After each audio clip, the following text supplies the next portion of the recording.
За, орой минь тэтгэлийн яхан дүүс нар минь ээ. За, бүгдээрээ хамтдаа өнөөдрийнхөө үгийг судлах цагаа эхлүүлцгээе. За, залбираад эхэлье. Эзэн бурхан минь энэ цагийн төлөө би талархаж байна. Бидний гайхалтай бурхан аав минь ямар ч үед биднийг хайрлаж, хүмүүс биднийг ойлгохгүй байсан ч гэсэн, эзэн хүмүүс биднээс нүур буруулсан ч гэсэн ямар ч үед эзэн та биднийг орхидоггүй, үргэлж нэгүслийн баялгаараа биднийг халахалж, хамгаалж, тэр ирээдүйн сайн сайхан дотор биднийг харсаар байдаг учраас, тэрвэрсээр байдаг учраас таньдаа талархаж байна эзэн. Тэгээ яг одоо энэ цаг дээр та хамт байж өгөөч, таны үгийг судлах үед эзэн та бидний оюун ухааныг та өөрийнхөө сүнснийхээ оюун ухаанаар шинчлээч. Эзэн бид хөв тавиландаа гарахыг хүсэж байна. Эзэн минь биднийг тэгээд ойлгож ухаарсан зүйлээ мартахгүй байхын тулд, мөн хэрэгжүүлж амьдрахын тулд та бидэнтэй хамт байж биднийг ятгахж, үргэлж биднийг та хэлбэржүүлж хэмээн Есүсийн нэрээр залбирч байна. Амен. За тэгэхээр өнөөдрийн Библи судлалын цаг маань Матай 11 дугаар бүлгээр үргэлжилж байна. За тэгээ бүгдээрээ харъя. Матай татвар хураагч Матай маань маш тийм эмх цэгцтэй Матай номыг юдэчүүдэд, Израильчүүдэд зориулж бичсэн байгаа. Тэгэхээр бид нар шинэ одоо нэг бүлэг, шинэ одоо нэг хэсэг эхлэх болгондоо би энийг танилцуулж байгаа. Тэгэхээр Матай ном маань 28 бүлэг маань яг ийм дэс дараа одоо энэ бүтцээр явж байгаа байхгүй юу? Хүүрнэл, өгүүлэмж болж байгаа үйл явдал хүүрнэл нэг яваад. За би бүлгийг хэлээд яхав тий, ард талд нь харагдаж байгаа юм чинь. Нэг хүүрнэл яваад, нэг илтгэл буюу номлол шууд зааж байгаа одоо номлол яваад, дахиад хүүрнэл, илтгэл, хүүрнэл, илтгэл, хүүрнэл, илтгэл, хүүрнэл, илтгэл, хүүрнэл. Ингээд дуусж байгаа. Их гоё ойлгомжтой. Тэгээд өнөөдөр болохоор бид нар 3 дахь хүүрнэл буюу 3 дахь өгүүлэмж рүү орж байна. 11 дугаар бүлэг, 12 дугаар бүлэг хоёр хамтдаа энэ хүүрнэл хэсэг байна. За тэгээд 11, 12 дугаар бүлэг маань ерөнхийдөө тэр чигээрээ ямар сэдвийг хөндөж байгаа вэ гэхээр Есүст эргэлзэж байгаа, Есүст итгэхгүй байгаа хүмүүсүүдтэй Есүс одоо энэ хоёр бүлэг дээр уулзаж одоо энэ асуудалтай одоо энэ асуудлыг шийдэх шаардлага гарч байгаа. Тэгэхээр 11 дугаар бүлэг дээр Баптист Иохны эргэлзээний талаар одоо бид нар үзэх гэж байна. Тэгэхээр 11 дугаар бүлэг тэр чигээрээ Баптист Иохны шавнар буюу Лук дээр 2 шав гэж байгаа. Шавнар нь ирээд асуулт асуугаад энэ асуултаас Иохны эргэлзээг Есүс Христ мэдэж тэгээд тэр эргэлзээг нь тойрсон асуудлын талаар хоёр дагаалдагч нь явсныхан дараагаар нь өөрийнх нь дагаалдагч нартай энэ талаар ярилцж байгаа 11 дугаар бүлэг нь. 12 нь болохоор фарисеучуд хуулийн багш нар Есүс итгэхгүй, Есүсийн өдөөс мэтгэлцэж, Есүсийн өдөөс хатуу шууд ширүүн дайрсан асуултууд тавьж байгаа. Ийм хоёр бүлэг байгаа шүү.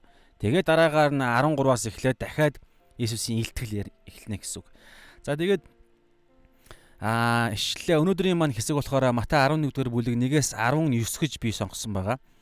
6-гээ сонгочихоор арай бага санагдаад тэгээд ерөнхийдөө тэр чигээрээ одоо энэ сэдв нэг цогц учраас аль болох цогц байдлаар нь яхахыг хүссэн учраас 2 сэдв авцсан. За тэгээд өнөөдрийн 11 дугаар бүлэг хүртэл Есүс Христ Матай номон дээр Есүс Христ ямар байдлаар бичигдсэн бэ гэхээр төрөлтүүд ойлгомжтой тий.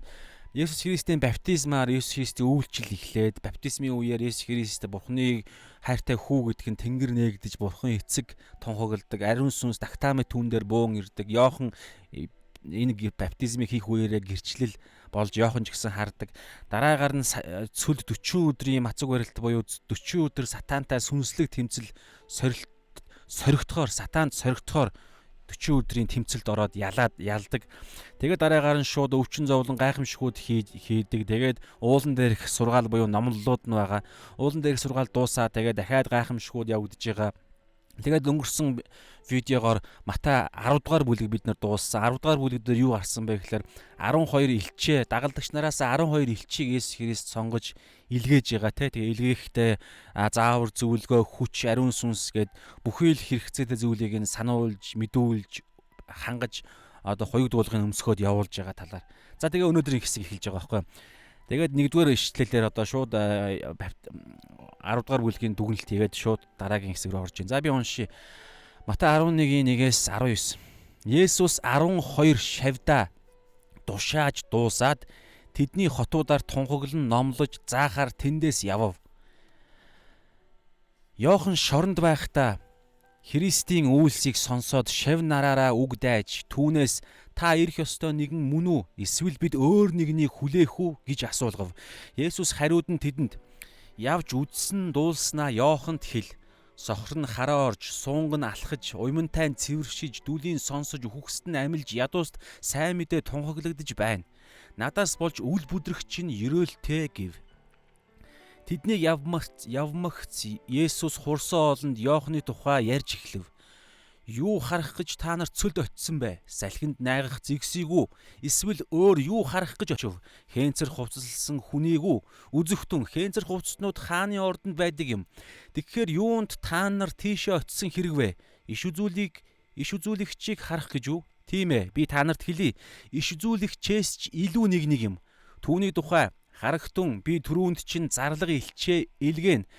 Тэрээр өмнөх замыг чинь бэлтгэн гэж бичигдсэн юм. Үннээр би та нарт хэлье. Эмэгтэйчүүдээс төрөсдийн дунд баптистч Йоханоос илүү агуу нэгэн байгаагүй. Харин Тэнгэрийн хаанчлалын хамгийн баганч түүнээс агуу билээ. Баптистч Йоханы өдрүүдээс өнөө хүртэл Тэнгэрийн хаанчлал хүчрхийлэгчид ч бас хүчээ авав. Хууль болоод бүх иш үзүүлэгч Йоханыг ирэх хүртэл иш үзүүлж байлаа. Та нар хүлээн авахыг хүсвэл тэр нь ирэх ёстой Илия юм. Сонсогчтой сонсохтон гэв. Харин энэ үеийнхнийг би юутай зөөрлөх вэ? Энэ нь гудамж зээл дээр суугаад нэгнээ дуудан бид та нарт зориулж лимбитгэд та нар бүжиглсэнгүй, бид гашуудлын дуу дуулахад та нар уйлсангүй гэж гих хүүхдүүдтэй адил юм. Йохан идэх ч үгүй, уух ч үгүй ирэхэд тэд түүнд чөтгөр шүглсэн байна гэдэг. Хүний хүүг ирээд идэж уухаар нь тэд хараач энэ ховдог архичин бас татвар хураагчид ба нүгэлтнүүдийн анд гисгэдэг. Гисэн хэдий ч мэрэгэн ухаан үйлсээрээ зөвтгөгддөг гэв. Амен. За бас нэлээд урт хэсэг юм а тий. За ямар ч байсан гэсэн би сүүл рүүгөө бол яг Йоханы эргэлзээний хэсэг дээр бол өнөөдрийн гол хэсэг байгаа гэж харж байгаа. Тийм учраас сүүл рүүгээ нэлээд гайгүй хурдан явчих واخа. За тэг эхнээс нь харъя. Өнөөдрийн одоо манай энэ лайвын сэдэв бол баптист Йоханы эргэлзээ. За энэ дээр ярилцъя. За тэгэхээр Лук 7:18-аас 35 дээр бас яг синоптик буюу тэр ижил төстэй бичсэн түүх бичээсэн тэнд байгаа шүү. За тэгэхээр нэгдүгээр ишлэлээрээс ерөөсө тодорхой байгааз 12 илчээсээ Есүс тэднийг илгээгээд өөрөө салаад явсан гэсэн байдал анзаарэгдэж байгаа. Англи хэл дээр ч гэсэн тийм үг нь байгаа. Тэгэхээр 12 илчээсээ салаад тэдний хотуудаар номлож заахаар явсан байгаа. За тэгээд 2-оос 6 дугаар ишлэлдээ юу гарч байгаа гэхээр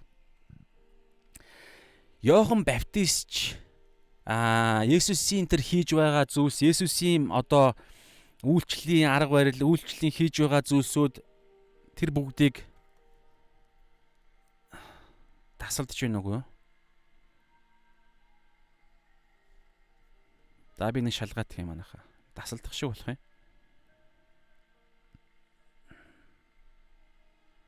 За тасалдааг бол байх гэж найдаа. За гайгүй юм шиг байна. За тэгэхээр Есүс Христийн тэр гайхамшиг номлол хийж байгаа үйлчлэлийг Есүс Христ Йохан Баптистч сонссон байгаа. Гэхдээ хаан сонссон бэ гэхээр шоронд орсон байсан. Тэгэхээр Матай 14 дугаар бүлэг дээр яагаад шоронд орсон талаар нь байгаа бид нар үзэн. Гэхдээ өнөөдөр хамаатай хэсэг учраас дуртахад Херод хаан яасан бэ гэхээр дүү Филиппийнхээ эхнэр Херодиаг Филипп дүүн амьд байхад нь эхнэрийг нь авсан байгаа. Булааж одоо ямар нэгэн байдлаар. Энэ бол хуулиараа бол завхаарл шүү дээ, тий? Завхаарл бусдын эхнэр. Тэгэхээр үүнийг нь Йохан Баптист шууд хэлэх үед түүнийг шоронд хорьсон. Яг энэ нөхцөл байдалтай байсан. Тэгээд за тэгэхээр бүгдээрээ хамтдаа өнөөдөр бид нартай маш хамааралтай чухал хэсэг энэ хэсэг дээр явж байгаа. Ер нь бол бидний үзэж байгаа бичээс болгон дээр бид нарын амьдралд маш чухал хичээл үннүүд байдаг учраас бүгдээрээ өөрсдөө холбож сурах нь маш чухал байгаа. За тэгэхээр 2 дугаар ишлэл дээр Матай 11:2 дээр Йохан шоронд байхдаа Христийн үйлсийг сонсоод 2 шавнараа Лук дээр 2 гэж байгаа. Шав нараараа үг дайж Түүнээс за одоо энэ асуултыг сонсоорой. Энэ асуулт дээр Есүс Христийн хариу үйлдэл гарна. Тэгээд энэ асуултын цаана нь өнөөдөр бидний бас асуудал байгаа. За уншия бүгдээрээ. Та ирэх ёстой нэгэн мөн үү эсвэл бид өөр нэгнийг хүлээх үү гэж асуулгав. За энэ асуулт ямар асуулт вэ гэхээр санаж гинөө. Иохан Баптист Есүс Христ Иоханоор баптизм хүртсэн. Гим нүгэлгүй мөртлөө, гим нүгэлтэй хүн баптизм хүртдэг штэ. Тэгэхээр шаардлагагүй мөртлөө ёс те ном журмыг те зөвхт байдлыг бодож би хүртье. Чи надад хүртээ гэдэг байдлаар гарсан те. Тэгэхээр тэгээд Есүс баптизм хүртээсэн. Тэгээд Есүс Христийг ертөнцийн нүглийг үүрэгч Бурхны хургийг харах тунгаж дагалдагч нартаа Есүс рүү зааж өөрийнхөө дагалдагч нарыг Есүс рүү илгээжсэн. Тэгэхээр Есүс Христийн дагалдагч нар бол баг бүгдээр Иохан Баптистийн дагалдагч нар байсан гэсэн үг ерөнхийдөө. Есүс Христээс өмнө Иохан Баптист тэр Израиль даяараа үйлчлэл хийжсэн шүү дээ. Олноороо түүн дээр ирж гимшлийн баптизм хүртэжсэн. Тэгэхээр Есүс Христ шоронд орохоос өмнө бол Иохан Баптист Есүс Христийг Месиа гэдгийг өөрөө тунхагласан, өөрөө зарласан, баптизм хүртээсэн, гэрчилсэн, бус дагалдагч нараа Есүс Христ рүү явуулсан. Харин одоо энд нөхцөл байдал өөрчлөгдсөн байгаа. Яагаад вэ гэхээр Иохан Баптист шоронд орсон байгаа. Тэгэхээр шоронд байх энэ үедээ Есүс Христийн үйлчлэлийг сонсоод дотор нь эргэлзээ төрсөн. Ямар эргэлзээ? Бүгдээрээ нэг ишлэлийг харъя. Матай Иохан Баптистийн үйлчлэлийг бүгдээрээ харъя. Матай 3:7-оос 10 дээр. За нөгөө Юдэ Йордан за Матай 3:6-аас уншия. Нүглээ улаан Йордан гол түүгээр баптизм хүртэж байлаа гэж. За тэгээд Йорданд байсан үйлчилж исэн те. Тэгээ харин баптизм хүртгэхээр фарисей ба садукеочууд олноороо ирж бүг хараад Иохан тэдэнд баптист Иохан тэдэнд хорт могоо удмаа. За одоо сонсороо. Шүүлтийн үйлчлэлийг хийж исэн. Шүүлтийн гимшил. Шүүлт ирж байгаа учраас та нар гимш гэсэн үйлчлэл байхгүй юу? Хорт могоо удмаа ирэх уур хилэнгээс гэж байгааз. Ирэх уур хилэнгээс зүхтахыг хэн та нарт сануулв?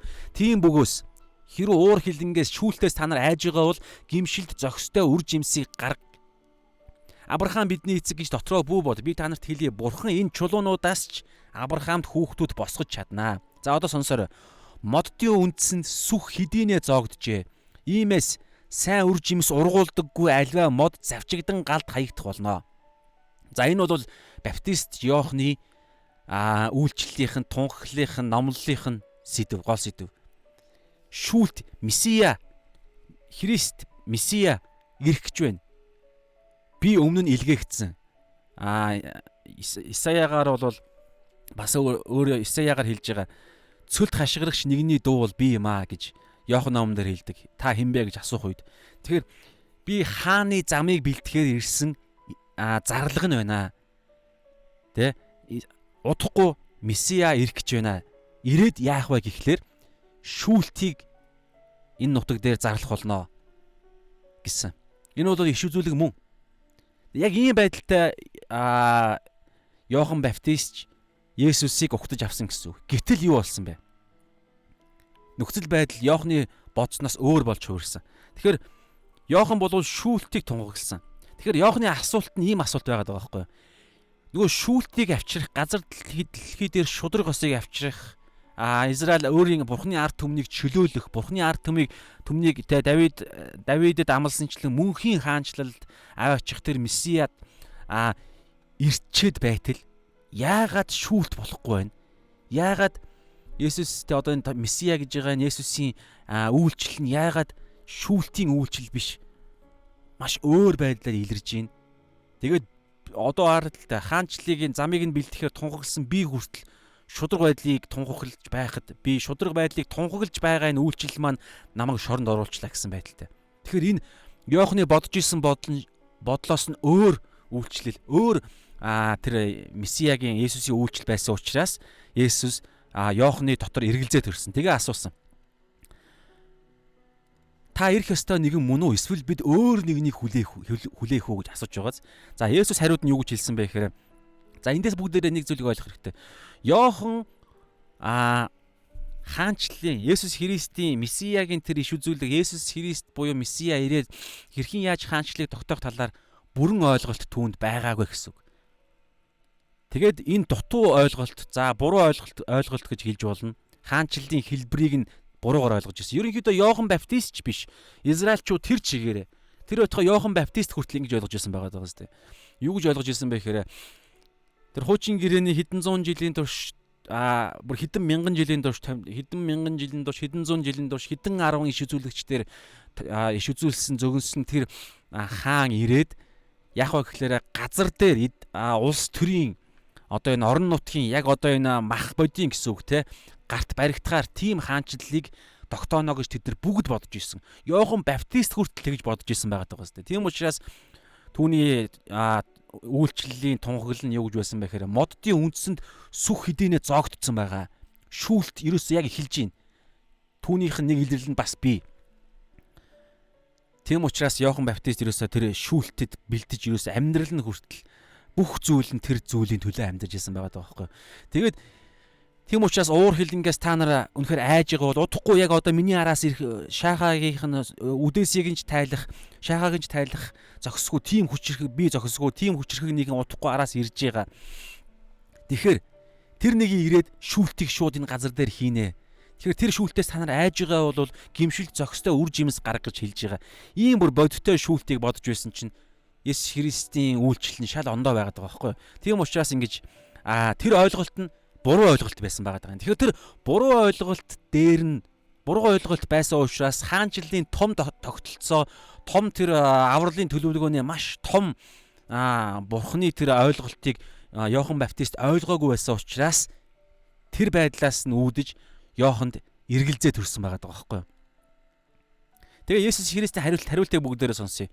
Энэ дутуу ойлголтыг нь Есүс Христ яаж одоо хэлсэн байна. Бүгдээрээ харъя. За 4-дөр ингэж байгаа. Есүс хариуд нь тэдэнд хоёр шавнарт нь цаашаа Баптист Иоханд хэлээрээ, шоронд байгаа Иоханд хэлээрээ гэсэн байдалтай. Явж Иохан дээр очиод үдсэн дуулснаа Иоханд хэл. За одоо эндээс хараа юу байгаа вэ гэхээр эндээс Есүс Христийн иш үзүүлэгчдийн иш үзүүлсэн тэр тэмдгүүдийг Есүс Христ энэ дэлхий дээр одоо би биелүүлж байгаа гэдгийг та нар Иоханд очиж хэлээ гэсэн утгатай үг байхгүй юу? Сохор нь хараа орж. Энэ юусоо зөв энэ одоо энэ сохор нь хараа орж, суунг нь алхаж, уймн нь цэвэршиж, дүлийн сонсож, үхэгсэд амьлаж, ядууст сайн мэдээ буюу Исая 61-ийн эхний хэсэг байхгүй юу? Ядууст сайн мэдээ тунхаглагдж байна гэдэг энэ болохоор ерөөсөө тэр чигээрээ Израилийн түүхэнд нэг хүнийг түүхэнд нь гарч ирэхэд нэг хүнийг энэ Израилийн газар нутгаар гарч ирэхэд л бий болох тэмдгүүд. Тэр нь юу вэ гэхээр Исая дээр байгаа энэ тэмдэгт байгаа. Өөр газрууд ч байгаа. Исая 35-ын 6 дээр, Исая 61-ийн 1 дээр юу гэж байгаа вэ гэхээр Есүс төрөл бүрийн өвчнүүдийг эдгэн. Авралын сайн мэдээг номлоно. Тэр нууцуудыг заана гэж байгаа. Тэгээд 53 дугаар бүлэг дээр юу байгаа вэ гэхээр Есүс Христ зовно гэж байгаа. Есүс Христ өвчтэй хүмүүсүүдийн өвчнгийг нь өөр дээрээ тийм. Шархтай хүмүүсийн шархыг нь өөр дээрээ үүрнэ. Тэрээр хавчигдсан, гიშгэгдсэн сарнаа мэт болно. Тэрээр түүнийг хараад бид нядлууллаа, зохиуллаа, ялагдлаа гэж харах болно гэсэн ийм иш үзүүлэг багхгүй юу? Исая 53 дээр байгаа. Тэгэхээр хардаа энэ Баптист Иоханоос бүр өмнө хэлэгдсэн иш үзүүлэг. Тэгэхээр энийг Иохан Баптистад очиж хэл гэдэг нь юу гэсэн үг вэ гэхээр нэг зүйлийг хэлж байгаа. Иохан Баптист юу гэж ерөөсөө тэр израильчууд юу гэж ойлгож байгаа гэхээр Месиа ирээд шүүлтийг зарлана гэж байгаа. Тэр нь үнэн байсан.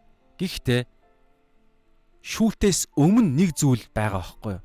Тэрийг ойлгоогүй байсан. Тэрийг Исая 53 дээр, 35 дээр, 61 дээр өөр олон газруудаар хэлсэн байгаа. Тэрийг ойлгоогүй учраас тэрийг Есүс Иоханд хэлээрэй гэж хэлсэн. Энүүгээр юу гэж хэлж байгаа вэ гэхээр би Есүс Христ хэлж штэ Иоханд хэлүүлж гин гэсэн үг. Бас тэр үед сонсч ирсэн хүмүүсүүдэд би иш үзүүлэгч хуучин гэрээний миний талаар Месияг авралын мөнхийн тэр гайхалтай авралыг төгс хийх Месия ирэхэд Месия хийх ёстой бүх ажлуудыг би хийнэ гэдгийг хэлсэн. Түүнээсээр та нарын бодож байгаа, та нарын хүсэж байгаа тэр зүйл чинь та нар ойлгохгүй байна. Тэр зүйлийг хийхийн тулд наан нь миний хийх ёстой зүйл наан нь Бурхны товлсон, Бурхны тогтоосон цаг гэж наан байна. Энэ цагийг та нар ойлгох хэрэгтэй гэсэн үг. Бүх зөвнөлийг Есүс Христ биелүүлсэн. Есүс Христ энэ дэлхий дээр 33 жил амьдрахтаа өхөл амьлалт гэдэг ерөөсө бүх зүйлд нь хуучин гэрээний Есүс Христ буюу Месияг ирээд болох бүх зүйлийг Есүс Христ биелүүлсэн. Энийг биелүүлэх нь маш чухал байгаа байхгүй юу? Ингэж Есүс Христ тэр амлагдсан нэгэн гэдгээ батлана. Тэгэхээр энийг хэлж байгаа. Тэгэхээр Иохан Месия ирээд хоёр арга замаар Месия ирэх ёстой. Бичээсээр бол одоо энэ саяны Исая дээр хэлж байна, өөр олон газруудаар хэлж байгаа. Тэр нь ямар арга зам, ямар байдлаар тэр Месия буюу Есүс Христийн ирэлт бичээст байгаа вэ гэхээр нэгдүгээрт нэгүслийн төлөө. Хоёрдугаарт шүүлтийн төлөө. Эхний Есүс Христ тэр онгон бүсгүй хөвлөд Бурхны сүнсээр бүрэлдээд төрж байгаа. Төрсний дараа ч гэсэн Мария онгон эмхтэй онгон чигээрээ байдаг те. Тэгэхээр энэ хүү ирэлт нь өөрөө юуны төлөөх ирэлт вэ гэхлээрэ авралыг энэ дэлхий дээр хаанчлалыг эхлүүлэхээр энэ дэлхий дээр өөрт нь итгэсэн хүмүүсүүд авралыг өгөхөөр мөн ариун сүнсийг өгөхөөр нэгүслийн эрен үеийг эхлүүлэхээр ирсэн. Эхний ирэлт. Энийг Иохан Баптист болон тухайн үеийн израилчууд ойлгоогүй байсан байхгүй юу? Шууд энийг ойлгоод байсан. Энийг харж исэн. Шүүлтийг тэд Үлс 17-гийн 30-аас 31 дээр байгаа. Үлс 17-гийн 30-аас 31-ийг за би уншия. Юу гэж байгаа вэ гэхээр иймээс ч өөрийг нь эс харсан балар үеийг Бурхан харалгүй өнгөрөөсөн. За энэ яг харин идүүгээ хаа сайгүй хүн бүхэн гимших ёстойг хүмүүст тэрээр тушааж байна. За эртний цаг үед бол тэ ингээд Бурхныг ойлгох боломжгүй байсан ч гэсэн одоо бол Есүс Христ ирсэн учраас идүүгээ хаа сайгүй бүх хүн бүхэн гимших ёстой гэж байгаа байхгүй юу? Одоо яг авралын тэр хаанчлалын бүх зүйл нь бүрэн төгс загалмай дээр Есүс Христ гүйцлээ гэж хэлж байгаа шүү дээ. Бүх зүйл гүйцэж байгаа. Тэгвэл Христийн дүүрэл гэдэг ойлголт яриад байгаа шүү дээ. Бид нар бас үе ярьдаг. Тэр жинхэнэ аврал бүрэн биелэх бол хоёр дахь ирэлт нь. Гэхдээ одоо бол яг аврал хаанчлалыг эхлүүлэх нь бүх зүйл нь бий болцсон. Аврагдахад бүх орц нь бүрдсэн. Бүх тэр загалмай дээрх үйл явдал. Тийм учраас бүх хүн гимших ёстойг хүмүүст Есүс тушааж байна. Томоор тэрээр гэж байгааз тушааж байна. Өөрийнхөө томилсон нэгэн хүнээр дамжуулж ертөнцийг шударгаар шүүх өдрөө тэр тогтоосон агаад түүнийг үхгсдээс амьлуулснаар түүнийгээ бүгдэд нотлсон ажгуу. Одоо хараа өөрийнхөө томилсон нэгэн хүнээр дамжуулж ертөнцийг шударгаар шүүх өдрөө гэж байгааз энэ хүн гэдэг чинь Есүс. Бурхан Есүсээр дамжуулж ертөнцийг шударгаар шүүх өдрөө тэрээр тогтоосон агаад тэр өдрөөс наан үхгсдээс түүнийг амьлуулснаар үүнийгээ бүгдэд нотолсон юм аа. Тэгэхээр Үлс 17-гийн 31 дээр юу хэлдэг вэ гэхээр Есүс Христийн үхээд амьлсан амьлалт нь нэг зүйлийн тэмдэг баталгаа байхгүй юу? Тэрний юу гэхээр Есүс Христ хоёр дахь удаага гарцаагүй ирнэ нэгдүгээрт. Эрэхтээ энэ нь бүх хүн төрлөختний шүүлт юм а гэдгийг Есүс Христ үхгсдээс амьлснараа Бурхан өөрөө түүний амьлуулсан Есүс Христийг амьлуулснараа баталдаг. Яаж ямар утга учир цаана байгаа вэ гэхээр үхлээс амьлсан хүн гэж байхгүй шүү дээ. Есүс Христ л зөвхөн үнийг хийсэн. Тэр тусмаа ямар ч гимгүү хүн төрлөختний гим нүглийн өмнөөс дахил болоод үхээд тэгээд амьлсан харалтаа. Тэгэхээр тэр амьлалтаар юу ертөнцид тунхаглагдаж байгаа вэ гэхээр үхлийг ялсан гэдгийг, гим нүглийн ялыг бүгдийг нь шийтсэн гэдгийг. Тэгээд үхлээс амьлснараа гим нүглийг хүчгүй болгосон гэдгийг. Тийм ч учраас Есүс Христ дагалдагч нараа илгээхдээ хэлсэн шүү дээ. Амьлсныхаа дараа Матай 28:18-аас 20 дээр хэлэхдээ юу гэж хэлсэн бэ гэхээр Тэнгэр газар дээрх бүх эрх мэдлийг надад өгсөн гэж байгаа байхгүй юу? Есүс Христэд өгсөн. Яагаад вэ гэхээр үхлийг хүртэл ялсан. Үхсдийн оронд хүртэл очисон байгаа байхгүй юу Есүс Христ? Петр дээр байгаа, Эфес дээр байгаа.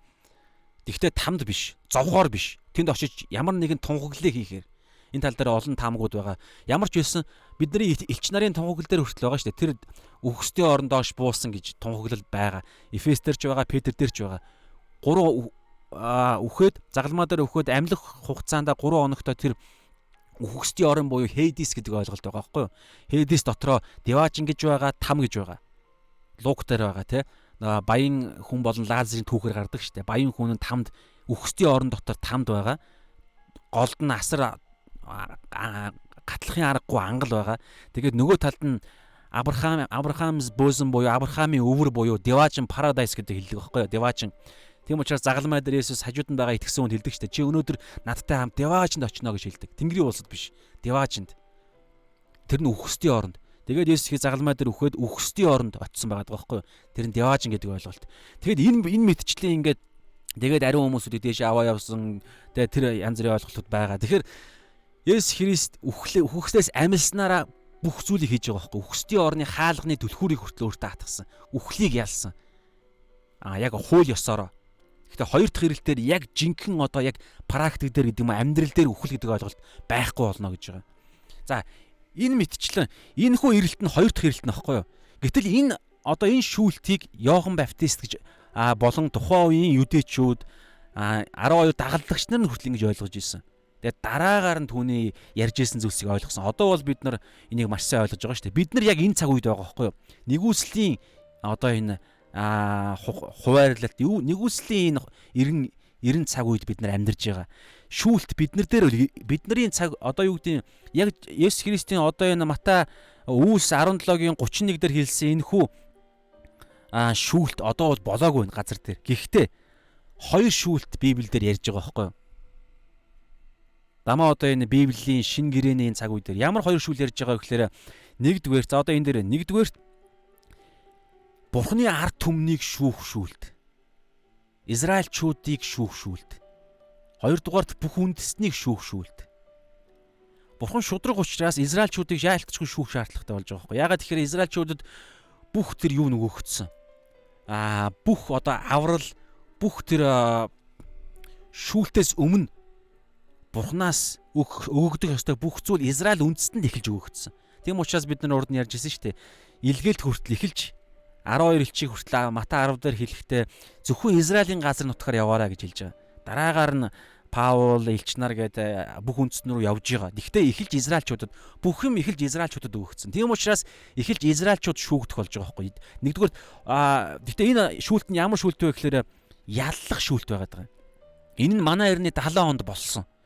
Тийм учраас илчлэлт номын тэмдгүүдийг илчлэлт номын тэр шүүлт, илчлэлт номын тэр аимшигтай тэр болж байгаа үйл явдлуудыг бол хамгийн ихний нөгөө нэг ер нь иш үзүүлэгч шууд иш үзүүлэлт маань Библийн иш үзүүлэлгүүд нэг юм хоёр хэмжигт хүнээр явдаг байхгүй. Нэг нь болохоор юу гэхээр одоо яг энэ цэгээс би хоёр шугам татхад эхлээд энэ хамгийн наан байгаа зүйл рүү би эхэлж хардаг. Жохон хараагаа дээшлэхэд бүр цаана байгаа уулын оройг бас харж болдог те. Тэгэхээр илчилт ном маань шууд анхны бичигчтэй хандаж эхэлж битсэн Иохан. Тэр нь юу вэ гэхээр одоо энэ бас тийм онол юу байгаа даа байхгүй юу? Одоо тийм онол сургаал. Одоо энэ Израилийн дамаа одоо энэ яг энэ сайн мэдэн дээр хэлэгдсэн одоо юунууд байгаа. Иш үзүүлэлгүүд. Дамаа одоо энэ Есүс Христ Израиль руу орохдоо Израилийн талаар гашуудж байгаа. Тэгээ одоо өнөөдөр ч гэсэн энэ дээр бас хэлж байгаа. Энэ дараагаар нь гарна энэ одоо энэ хаана вэ? Гимшээгүү хотуудын талаар Иерусалимийн талаар золгууя гэдэг. Тэгэхээр түүхэндээ манай эртний 70 онд ерөөсөө асар аимшигтай Израиль Бурхны ард түмэн аллаг бол Бурхны ард түмэн Есүс Христ Бурхны ард түмэнд өгөгдөж байгаа зү. Манай эртний тэг он гэж ярьж болно. Эсвэл манай эртний өмнөх 3 4 он гэж ярьж болно. Израильчуудад Израиль хүн болж Есүс Христ ирж байгаа. Тэгээд 30 жил тэнд амьдсан. 3 жил тэнд үйлчилсэн. Гайхамшгүүдийг үйлдсэн. Үхсдийг амьлуулсан, бүх сургаалаа тэнд хийсэн, 12 элч нар нь ч гэсэн Израилаас Юдэгээ сонгогдсон. Энэ бүх зүйлсийг ингэж Израиль буюу Иерусалим хотод буюу Израиль өгөөд байхад тэд нар итгээгүй байхгүй юу? Хүлээж аваагүй. Өнөөдөр бас яг адилхан. Бид нар өнөөдрийн Иохантай бас энэ бас Есүс Христийг хүлээж аваагүй шиг Иоханыг бас хүлээж аваагүй гэдэг хэсэг өнөөдөр бас бид нар үзэж байгаа. Тэгэхээр ийм зүйл болж байгаа. Тэгэхээр ийм зүйл болсон учраас Бурхныг хүлээж аваагүй учраас шүүлт зайлшгүй байгаа даа байхгүй юу? Одоо энэ дээр хараа л та бид нар дараа нь үзсэн. одоо энэ Сидон, Тир, Сидон, ер нь Содом, Гомора гэл эдгээр чинь Есүс тэднэрт өгөгдөөгүй шүү дээ. Тэднэрт байгаагүй. Гэтэл тэд нарыг шүүсэн. Содом, Гомора яалаа. За бид нар дараагийн үзэх юм бол би юу ярих гэдэг шиг байна. Гэхдээ Иерусалимийн шүүлт бол асар аимшигтай болсон. 2 жилийн турш Ромчууд тэ Иерусалимыг тэгж зовоож дарчилгаж тэгээ сүүлдээ 70 онд асар олноор нь алсан гэж байгаа байхгүй. Тэнд бүр ханнибализм гэж байгаа. Ганнибал гэлөө те ханнибализм гэсэн хүний мах идэх өлсгөлэн болж байгаа. 2 жилийн турш тэд асар их өлсгөлэн болж ах дүүсээ хүртэл бие бинийгаа идэж байгаа. Тэгээд бүр дэлхийн 2 дугаар дайны үеэр юдэчүүдийг еврейчүүдийг алсан тооноос бүр хэд дахин илүү Иерусалимчууд юдэчүүд өгсөн байгаа байхгүй юу? Августин гэдэг хүний тэмдэглэгэнд байдаг гэж байгаа. Тэгэхээр ийм аимшигтай шүүлт болсон. Энэ шүүлтийг бас Библиэд хэлдэг. Тэгэхээр энэ шүүлт бол түүхэндээ бол болсон. Харин бүх үндэстний шүүлт болоогүй байгаа гэсэн санаа. Тэр хизээ болох вэ гэхээр хулгайч мэт. Хугацаа нь юусоо тодорхой биш. Одоо яг хөө ингээ эцсийн цаг үед ингээ дөхч гинэ гэл элдв янзын одоо энэ коронавирус гээл те дайн дажин болж гин гэл одоо удахгүй ирж гин гэл бид нар мэдэх гээд нь штэ.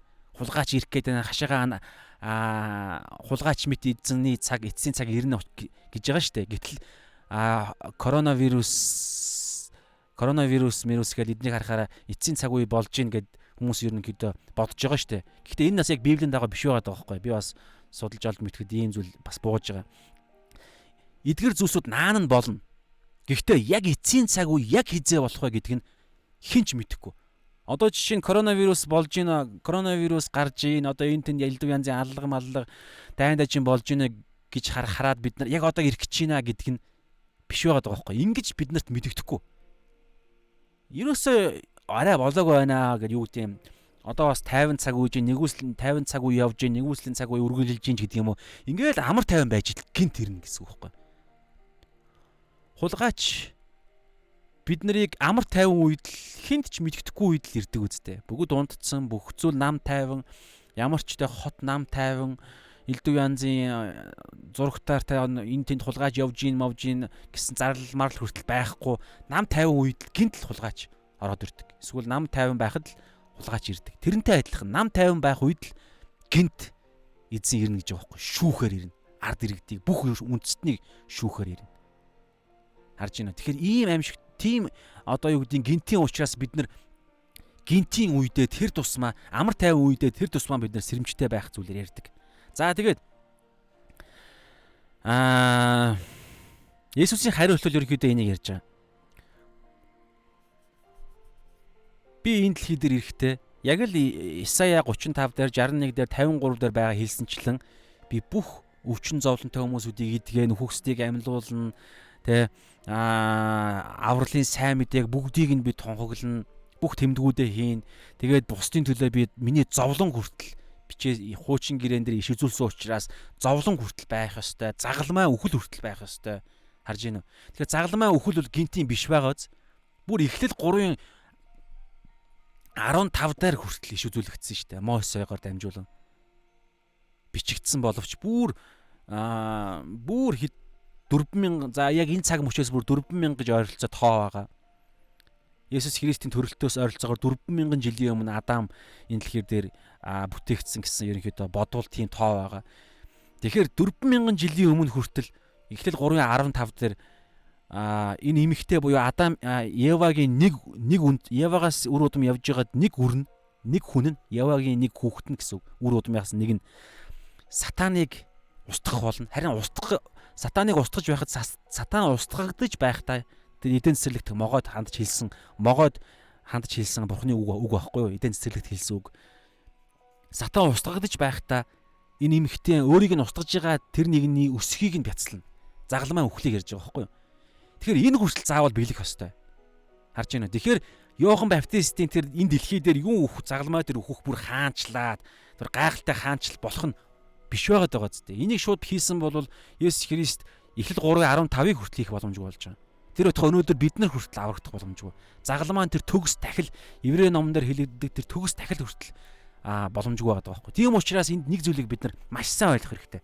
Одоо бидний ухаарах, одоо биднэрт авах сургамж юу гэхээр бид нар Библийг судалдаг. Бид нар бурхантай харилцаа, залбиралдаа бид нар ямар нэгэн хариу авдаг ч юм уу те. Эсвэл бидний талаар иш үзүүлэх хэнийг хэлдэг ч юм уу. Эсвэл бол бидний талаар Библиэд нэг үг хэлдэг. Тэрийг бид нар ойлгохдоо ингээд өөрсдийнхөө ойлголтоор ойлгодог. Гэвтэл энд нэг аюул байгаа байхгүй юу? Бидний ойлголт маш хязгаарлагдсан байна. Одоо энэ дээр хардаа Исая за хаана вэ?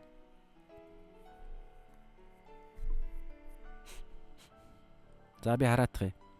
Исая. За энэ. Би тавьж гэнэ үү? Исая дээр байгаа. Юу гэж байгаа гэхээр за би энд тавьсан л байх ёстой да. 55 дээр байна уу? Исая 55-ийн юу чэйжлэг болохоор уг нь одоор да ингээд яг чэйдэлсэн бол шууд энийг гаргаж ирэх боломжтой байхгүй юу? Тэгэхээр би чэйжлэг учраас ингээд асуудал орж байгааз. За одоо энд байна. За Исая 55-ийн 8 9 дээр байна. За би энэ дээр бичнэ гэж бодож байгаа бичээг байна. За Исая 55-ийн 8 9 дээр хараа. Учир нь миний бодол санаа та нарын бодол санаа шиг биш ээ гэж Бурхан хэлж байна. Миний зам та нарын замаас өөрөө эзэн айлдж байна. Тэнгэрсгээ олон тоон дээр байна те. Тэнгэр газраас өндөр байдаг шиг миний зам та нарын замаас өндөр. Миний бодол та нарын бодлоос өндөр.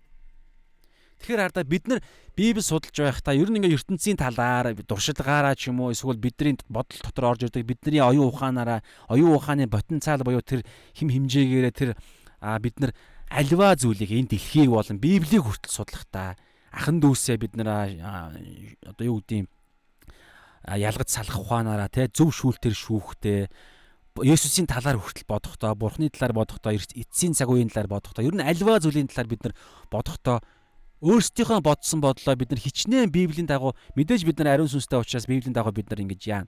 Гэтэ ариун сүнстэй учраас бид нар яг ариун сүнсээр явбал энэ хил хязгаар маань нилээн тэлэгдэнэ. Гэхдээ л бид нар хил хязгаартай. Тэр тусмаа энэ Иохан Баптист болохоор тухайн үед бол яг өнөөдөр бид нар чиг ариун сүнс түүний дотор нутаглаагүй байсан шүү дээ. Мэдээж түүний одоо бид нар цааш нь ярина. Иохан Баптист Иохны амьдрал дээр нь ариун сүнсний ажиллагаа байсан. Гэхдээ бид нар шиг түүний дотор нутаглаж амьдраагүй ариун сүнс. Яг орон гэрээ болгож бидний дотор ингэж амьдрах амьдрал тэ эзний 2 дахь ирэлт хүртэл бидний дотор ямар ч үед биднээс салахгүй ариун сүнс бидний дотор байдаг шиг Иохан Баптист үед Иохан Баптист тийм байгаагүй байхгүй. Энийг цааш нь ярина. Тийм учраас Иохан Баптистийн ойлголт нь дутуу байсан байгаа юм. Өнөөдөр бид нар ч гэсэн хэдийгээр бид нар ариун сүнстэй ч гэсэн ариун сүнсээс сонсож чаддаггүй бол ариун сүнс бидний дотор ингэж яолон байж залбирч заах гэж залруулах гэж чиглүүлэх гэж Бурхны үгээр ингэх үед бид нар Библийг уншдаггүй, залбирдаггүй, сонсдоггүй. Тэгээ өөрийнхөө ойлголтон дээр түшгэлдэг. Одоо энэ байсан биш үү хамгийн ихэнд Исая 55:8-аас сургаалт төгс 3:5 дээр бас байгаа. Сургаалт төгс 3:5 дээр юу гэж байгаа гэхээр та нар өөрсдийн ойлголтон дээр бүх зүрхээр эзэн тэтг өөрсдийн ойлголтондоо бүү түшгэл гэж байгаа. Тэгэхээр бид нар өөрсдийнхөө ойлголтон дээрээ түшиглээд ариун сүнсээ сонсохгүй байх юм бол бас л адилхан. Бид Иохан шиг бид эргэлзнэ гэсэн үг. Бид сорилтонд орно гэсэн үг. Тэгээ Ром 8:28 дээр юу гэдэг вэ? Бурхныг хайрладаг түүний зорилгын дагуу дуудагдсан гэж байгаа тий. За би уншия. Бурхныг хайрладаг түүний зорилгын дагуу дуудагдсан хүмүүсийн сайн сайхны төлөө бүх зүйл хамтдаа ажилдгаа гэж байгааз. Энэ бол хардаа тэр бүх зүйлийг бид нар ойлгож чадахгүй байсан ч гэсэн энийг мэддэг байх хэрэгтэй гэсэн санаа байхгүй юу? Бурхан нэг зүйлээ мэддэг байх хэрэгтэй. Бурхныг хайрладаг уу та? Бурхны зорилгын дагуу та дуудагдсан тэр дуудлагаа олж мэдээ тэр зорилгоороо та өнөөдөр амьдарч байгаа юу? Бурхныг хайрладаг бол бид нар бусдыг Есүс намайг яаж хайрлсан шиг хайрлана гэсэн ийм дуудлага байгаа. Тэгээд түүний зорилго гэдэг чи юу вэ гэхээр энэ Тэнгэрийн хаанчлалын зорилго. Юу вэ? Бусдын мөнх амьтаа байхын төлөө бид нар энэ дэлхий дээр талбар болгон дээрээ үйлчлэнэ гэсэн үг. Тэгэхээр энийг хийгээ явж байгаа цагт энэ тардаа бүх юм хамтдаа бидний сайн сайхны төлөө ажиллаж байгаа. Гэхдээ бидний сайн сайхны төлөө бүх зүйл ажиллаж байгаа боловч энэ бүх зүйл гэдэг дотор юу байгаа гэж өнөөдөр Иохан Баптист шоронд орж байгааз өнөөдөр бид нар ч гэсэн итгэлийнхаа төлөө шоронд орох бүрэн боломжтой. Өнөөдөр дундад Азийн итгэлийн ахын дүүс нар маань олноороо шоронд орж байгаа. Яг өнөөдөр ч гэсэн итгэлээсээ болж олон хүмүүс шоронд орж байгаа. Би зөндөө баримтууд хэлж болно. Өнөөдөр ч гэсэн яг одоо яг 2020 онд яг үдийд исламын шашинтай хүмүүс Христ итгэгч нарыг шоронд хорж байгаа. Тэгэхээр тэр болгоныг бид харахтаа ингэж ойлгоно гэсэн үг. Яг одоо бид нар өөрсдийнхөө энэ сургаалт төгс 3.5 дээр байгаачлан өөрийнхөө ойлголтондоо битгий түшгэл гэж байгааз хэрвээ бид өөрсдийнхөө ойлголтондоо түшгэлвэл бид өөрсдийнхөө ариун сүнстэй учраас би одоо юу гэдэг бурхан ингэж ажилладаг гэж мэдээд бид нар бурханыг ингэж хийж байгаа ажлыг нь бид дүгнэх гэж ойлгох гэж оролдвол бид чадахгүй байгаа байхгүй. Боломжгүй. Энийг бид үнэхээр хүлээмжшэрх хэрэгтэй. Исая 55-ийн 8-9 сая юу гэлээ? Бид өөрсдийнхөө ойлголтоор бурхны хаанчлалын аливаа ажлыг бурхны хаанчлалын төлөө явж байгаа аливаа хин нэгэн ахан дүүсээ бид хэмжих гэж ойлгох гэж оролдол чадахгүй байгаа байхгүй юу? Боломжгүй. Бид бүдэрнэ. Тийм учраас бид өөрсдийгөө л хянах хэрэгтэй. Өөрсдийнхөө амьдралд болж байгаа зүйлийг хүртэл бид нар бүрэн ойлгож чадахгүй. Ягаад гэхээр бурхны биднийг ашиглаж байгаа, биднээр дамжуулан хаанчлал дээр хэрэглэж байгаа, багаж болон хэрэглэж байгаа бидний амьдралд болж байгаа зүйлсийг бид өөрсдөө хүртэл ойлгож чадахгүй байхгүй. Ягаад гэхээр бид өөрсдийнхөө биш, бурхных. Тийм учраас бурхан биднийг хэрхэн яаж хэрэглэж, хэрхэн яаж хэлбэржүүлж, яаж хийж байгаа, амьдралд юу болж байгааг бид мэдэх боломжгүй байхгүй. Бидний энэ оюун ухаан ийм хязгаарлагдмал. Үүний нэгэн жишээ нь Иохан яг ийм байсан. Та ирэх ёстой нэгэн мөн үү? Уг нь бол шүүлтийг би тунхагласан шүү дээ. Та яагаад шүүлтээ хийхгүй байгаа юм бэ? Яагаад Месиа энэ газар нутаг дээр шүүлтийг хийхгүй байгаа юм бэ гэж ярьж байгаа үстэй. Гэтэл хуучин гэрээндээ юу гэж байсан бэ гэхээр олон иш эзүүлгийн газрууд дээр тэр шүүлтээс наан нь болох юмуд байгаад байгаа байхгүй юу? Наан нь хугацаа тэр том хоосон биш тэр нэг нэгүслийн үе гэж байгаа. Тэрийг Иохан Баптист болон тухайн үеийн анхны чуулганы тэр элч нар бол одоо энэ тухайн үедээ Есүс Христ ариун сүнс ирэхээс наан тэд ойлгоогүй байсан байгаа байхгүй. Тийм учраас тэд айж исэн, эргэлзэж исэн, итгэл одоо сорилтонд орж исэн. Тийм учраас Юдаас ч соригдсон, Петерч соригдсон. Гэхдээ зөв итгэлтэй Есүс Христэд зөв таньсныг нь гимшсэн. Петр гимшдэг те. Харин Юдаас амиа хорлдог. Тэгэхээр бид нар энэ мэдээллүүд маш чухал. Тийм учраас бид нар өнөөдөр яах хэрэгтэй вэ гэхээр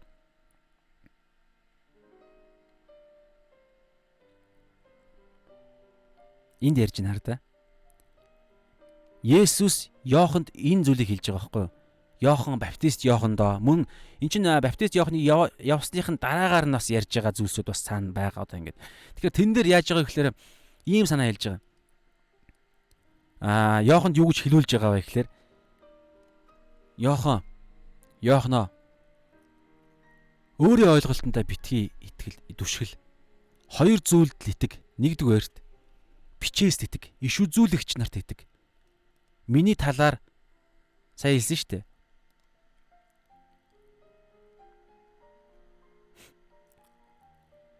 Есүс явж үдсэн дуулснаа Иоханд хэл. Сохор нь хараа орж, суунг нь алхаж, уйман өвчтөнд цэвэршиж, дүлийн сонсож, үхсэн амьлж, ядуус сайн мэдээ тунхаглагдаж байна. Энэ бүгд чинь бүгд Исая болон өөр газруудаар хэлэгдсэн иш үзүүлэг. Тэгэхээр энэгээр юу хэлж байгаа гэхээр өнөөдөр биднэрт хамаатай бичээс итэг нэгдүгээрт. Библийнхаа үгэнд итэг.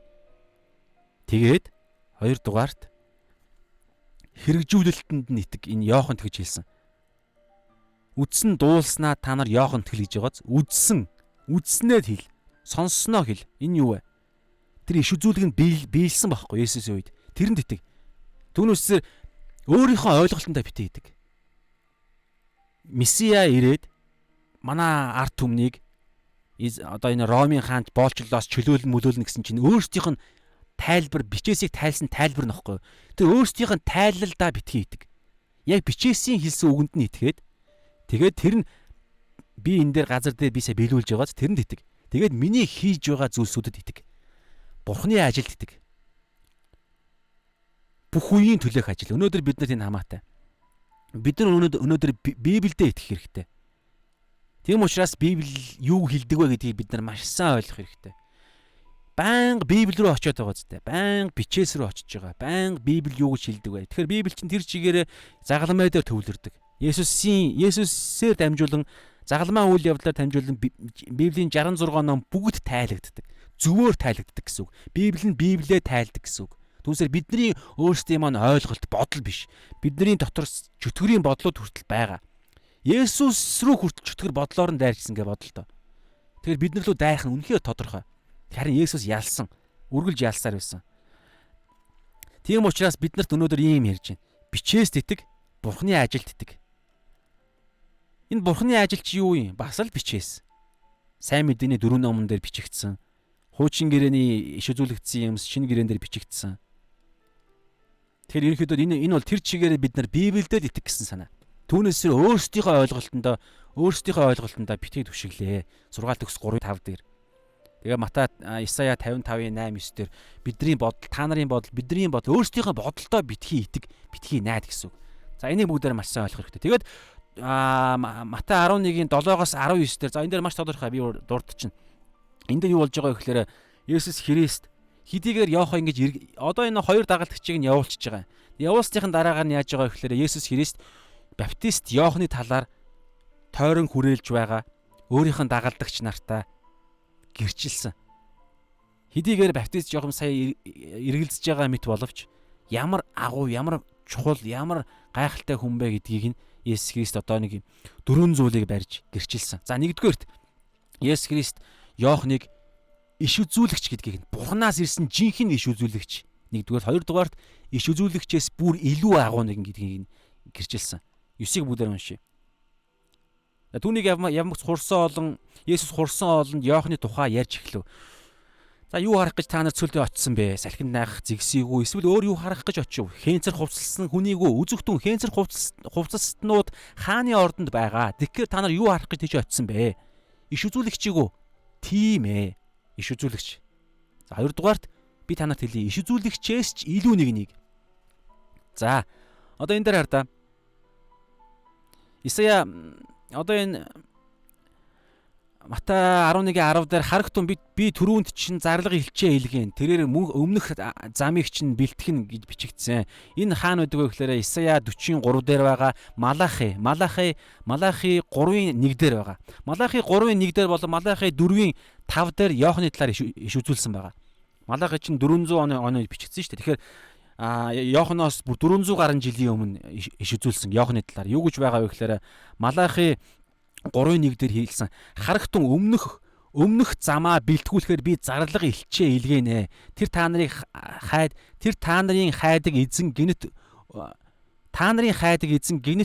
өөрийн сүмд ирэх болно. Тэгэхээр түүнээс өмнө зарлагаа би илгээнэ гэж хэлсэн.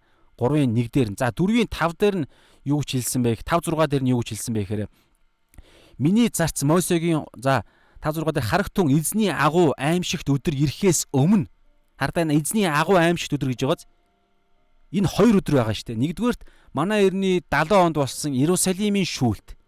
Яг Израильчууд шүүгдсэн эзний аимшигтэй өдөр болсон байхгүй юу? Яг бодтой. Нөгөөх нь ямар иш үзүүлэг байгаа гэхээр бүх үндэстнүүдийн шүүх эзний өдөр. Тэгэхээр аль альнаас нь өмнө би иш үзүүлэгч Илияг та нарт илгээнэ гэж байгаа. Тэгэхээр Габриэл ч гэсэн Изекиэлд те Изекиэл үлээ. Габриэлтэй Изекиэл болон нэг нь хэм блэ? Баптист Иохны аав ээжид нэрийг мартчихлаа. Аав ээжид нь аавд нь иш үзүүлэлгийг Иохныг төрнө гэж хэлэхдээ яг энэ үг хэлсэн байхгүй одоо энэ дараа да. Лук 1:17 дээр байгаа. Тэн дээр юу гэж байгаа вэ гэхээр тэрээр эцгүүдийн зүрхийг хүүхдүүд рүү нь хүүхдүүдийн зүрхийг эцгүүд рүү нь эргүүлнэ гэж байгаа. Асар олноороо түүнийг ард олныг гимшилд эргүүлнэ гэдэг энэ. Тэгээд Илиягийн сүнсээр Илиягийн хүчээр тэр үйлчлэх болно гэж Лук дээр байгаа. За энэ дээр хар та. Захара Луг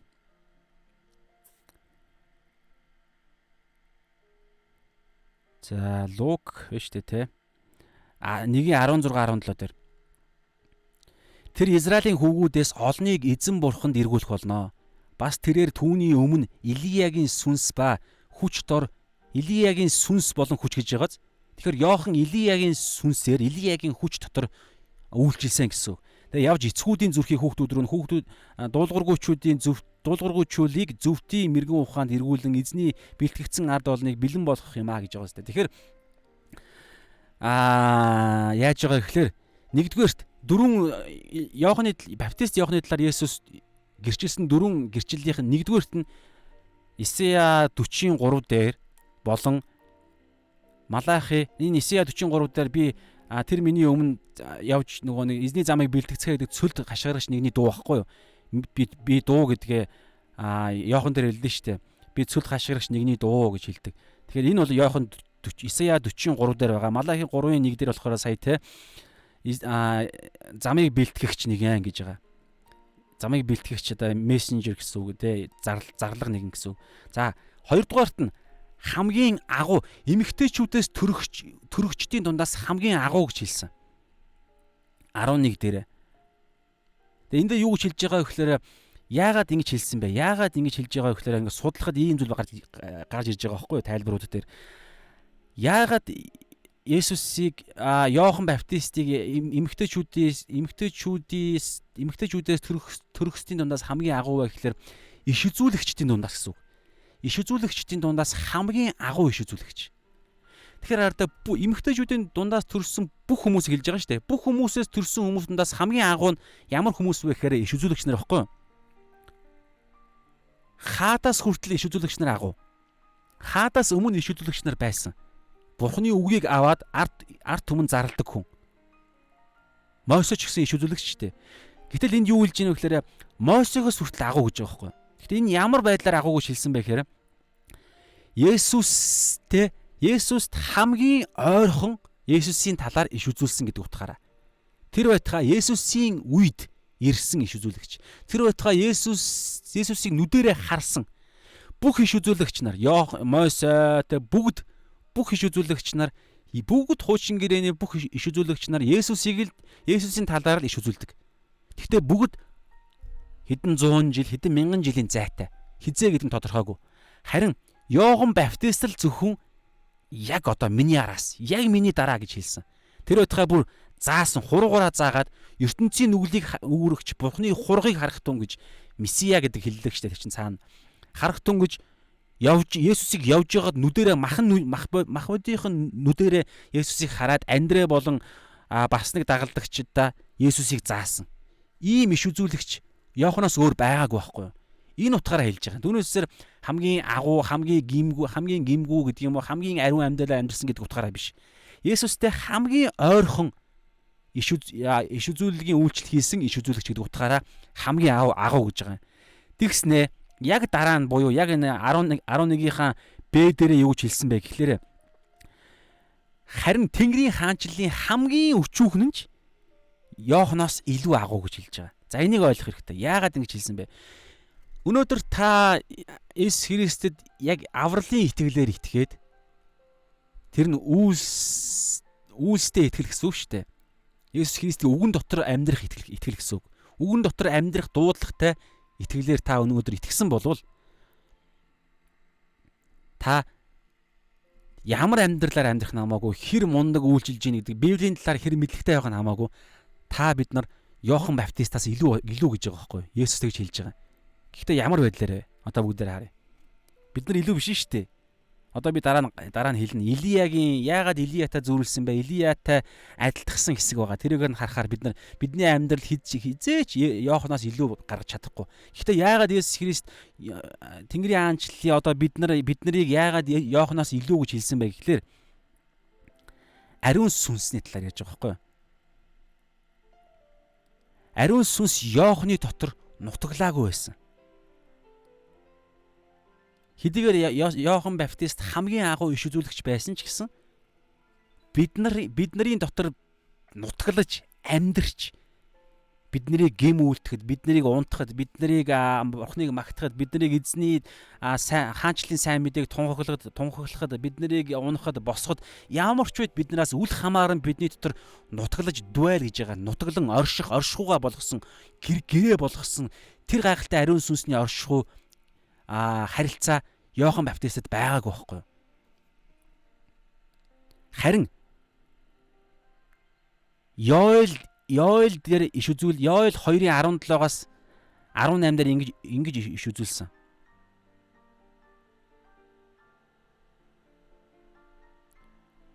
За би гаргаж ирээгүй юм бах та. За гаргаж ирээгүй. Йоэл дээр юу гэж байгаа вэ гэхээр ингэж байгаа. Эцсийн өдрүүдэд би сүнсээ бүх үндэстнүүдийн дунд эмэгтэйчүүд, эрэгтэйчүүд, хүүхэд, хөгшөд ялгаа авахгүй. Бүгдэнд нь би өөрийнхөө сүнсийг цутгах болно гэсэн. Эцсийн өдрүүдэд. Эцсийн өдрүүд хизээ эхэлж байгаа гэхээр ерөөсөө Есүсээр эхэлж байгаа байхгүй юу? Анхны чуулган, анхны дээр сайн мэдээ загалмай дээр эхэллээ. Эцсийн өдрүүд эхэлж байгаа. Бүх зүйл дуусаад, бүх зүйл авралын бүх зүйл бүрдсэн учраас эцсийн өдрүүд эхэлж байгаа. Нэгүслийн өдрүүд өнөөдөр бид нар эцсийн цаг үед амьдарч байгаа байхгүй юу? Тийм учраас эцсийн өдрүүдэд эзэн өөрийнхөө ариун сүнсийг бүгдийн дээр цутгана гэж байгаа. Эмэгтэй, эрэгтэй, үр хүүхэд, хөгшөд ялгаа байхгүй. Хаад, ядуус, боол, зарц бүгдийнхэн дээр ариун сүнсээ цутгана. Харин Иоханы дээр Иоханыг амьдарч байх үед энэ эцсийн өдрүүд нь болоог байсан байхгүй. Загалмай дээр үхэл амьлалт ариун сүнс бууж ирэх үед эцсийн өдрүүд эхэлж байгаа. Яг эцсийн өдрүүд гэдэг нь яг Маркийн дээвэр дээр 120 хүнд ариун сүнс гал мэт бууж ирдэг штэ. Тэндээс эхэлж Пентекостийн өдрөөс эхлээд эцсийн өдрүүд эхэлж байгаа байхгүй. Тэгэхээр тэрнээс өмнө Иохан Баптист чинь бүр ингээд 14 дээр одоо цаашаа гарна Баптист толгоогоо завчуулж өгч байгаа. Тэгэхээр Иохан Баптист амьдрах үедээ эцсийн өдрүүд нь эхлээг хуучин гэрээний үед Иохан Баптист амьдарч ирсэн гэсэн үг. Яг холбоос гүүр болж амьдарч ирсэн гэсэн үг. Тийм учраас бид нар хаанчлалын хамгийн жижигхэн дөнгөж итгэсэн гэмтэн хүн хүртэл Иоханоос илүү болчихж байгаа. Яагаад вэ гэхээр ариун сүнс тэр гайхалтай хаанчлалын тэр тэмдэг болсон, хаанчлалын утга учир болсон ариун сүнс тэр хүний дотор орж ирж байгаа. Иоханы дотор байгаагүй гэсэн үг. Тэр утгаараа л бид нар Иоханоос илүү гэж байгаа байхгүй. За энэ болохоор 3 дахь Иоханы талаарх иш үзүүлэг. Нэгдүгээрт иш үзүүлэгч хамгийн агуу иш үзүүлэгчээс илүү нэгэн, хоёрдугаарт хамгийн агуу иш үзүүлэгч. Хамгийн агуу хүмүүс дундаас хамгийн агуу иш үзүүлэгч гэдэг утгаараа. Гуравдугаарт нь Иохан хамгийн хаанчлалын хөвгүүд дунд хамгийн дороо нэгнээс хүртэл доор гэдэг утгаараа хэлсэн. За 3 дугаарт нь юу хэлж байгаа вэ гэхээр Есүс яг Иохан Баптист яг Есүстэй адилхан гологдсон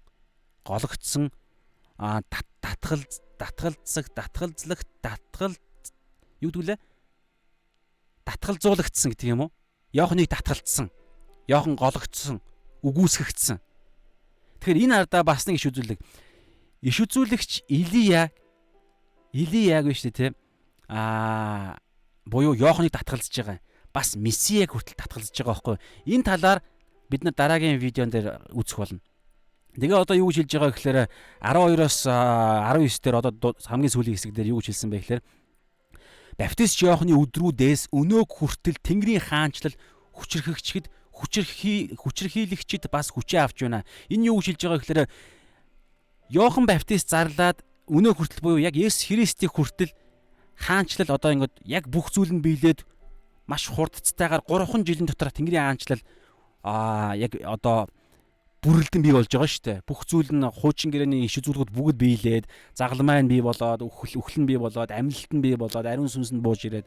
Тэгээ ингээд хэдхэн жилийн дотор энэ Тэнгэрийн хаанчлал бүрэлдэн бий болж байгаа. Хүчрхэж байгаа гэсэн үг. Үүний зэрэгцээ хүчрхийлэгчд гэж байгаа байхгүй юу? Эсэргүүцэгчд, хүчрхийлэгчд, бузар муугийн хүмүүсүүд бүгд бас адилхан хүчрхэж нөгөө хүчээ эсэргүүцнэ гэсэн үг. Тэр нь юугаар харагдаж байгаа вэ гэхээр Иоханыг алж байгаа юм. Есүсийг хүртэл алж байгаа юм. Харж байна уу? Тэгэхээр энийг хэлж байгаа байхгүй юу? Тийм учраас наан хэлж байгаа гэсэн үг. Тийм учраас Есүс байн хэлж байгаа наан нь загалмай дээр би үхнэ. Гэхдээ амьлна 3 хоногийн дараа. Баптист Иохан хүртэл үхсэн. Толгоогоо завчуулсан. Энэ бүгд чинь юу хэлж байгаа гэхээр Тэнгэрийн хаанчлал хүчрхчгийн ирээр эсэргүүцэгч хүчрхийлэгчт нь бас хүчээ авч эхэлж байна гэж 12 дээр 13 дээр байгааз 12 дээр нь хүчрхийлэгчд бас хүчээ авч байна ингэж хэлж байгаа. За 13 дээр хууль болоод бүх иш үзүүлэгчид Иохныг ирэх хүртэл иш үзүүлж байлаа. Та нар хүлээн авахыг хүсвэл тэр нь ирэх ёстой Илия мөн сонсогчтой сонсогтон гэж байгаа. За одоо энэ дээр хараа бид нэг зүйлийг ойлгох хэрэгтэй. Бүр Малахи 400 жилийн өмнө Илия тэр утга Мосе хүртэл дид тоолго дээр дид хууль дээр байгаа. Ямар ч сан Мосегийн 5 ном дээр би энэ дээр бичсэн байна уу? За би бичиж байгаа мартсан байна. Мосе хүртэл иш үзүүлсэн. Надтай адилхан нэгэн иш үзүүлэгч гарч иж та нарт бас заах болно гэж хэлсэн. Тооллого дээр дид хууль дээр байгаа санагдаж байна. Түрүүн би харсан. Тэгэхээр бүр хэдэн мянган жилийн өмнө хүртэл би иш үзүүлсэн. Хамгийн ойр нь бол Малахи 4-ийн 5-аас 6 дээр байгааз